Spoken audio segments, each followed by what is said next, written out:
ଆପଣଙ୍କ ମୁଖ ନିଃସୃତ ବାଣୀ ଆପଣ କହିଲେ ଖଡଗ ଯୋଉ ସ୍ଥାନ ରଖାଯାଏ ସେଇ ସ୍ଥାନରେ।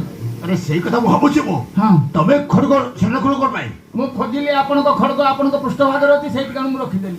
ମୋ ପୁସ୍ତକ ମୁଁ ରଖିପାରିବି, ମୁଁ ରଖିପାରିବି। ତମେ ରଖିପାରିବ ନାହିଁ। କୋଉଠି ରଖିବି ତାହେଲେ? ସିଂହାସନ ନିକଟରେ, ଆଜ୍ଞା ତା ତଳେ ନୁହେଁ। ଏ ନା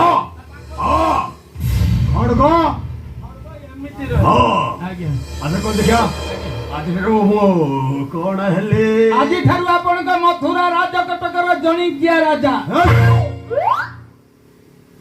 ଜଣିକିଆ ରାଜା ମାନେ? ଆପଣ ଆପଣଙ୍କ ପିତାଙ୍କ ସମ୍ମୁଖରେ ମୁଁ ଥିଲି। ଆପଣ ରାଜା ହେବାର କେବଳ ମୁଁ ସାକ୍ଷୀ ଅଛି, ଆଉ କେହି ନାହାନ୍ତି ଆଜ୍ଞା। ତେଣୁ ଆପଣ ପ୍ରଜାଙ୍କୁ ଜାଣିପାରି କଣ କରିବାକୁ ପଡିବ? ଆଜ୍ଞା ଭୂରି ଭୋଜନ ଦିଆଯିବ। ଆନନ୍ଦ ମନରେ କୋଟି କୋଟି ପ୍ରଜା ଭୋଜନ କରିବେ। ଆଉ କୁଶଳୀ ନର୍ତ୍ତକୀ ଆସିବ, ନୃତ୍ୟ ଗୀତ ପରିବେଷଣ କରିବ। ଏ ରାଜ୍ୟ ମହକିବ ନା ଆପଣ ରାଜା ହେଲେ ବୋଲି ସମସ୍ତେ। ତାହେଲେ ବିଳମ୍ବ କରୁଛୁ କାହିଁକି?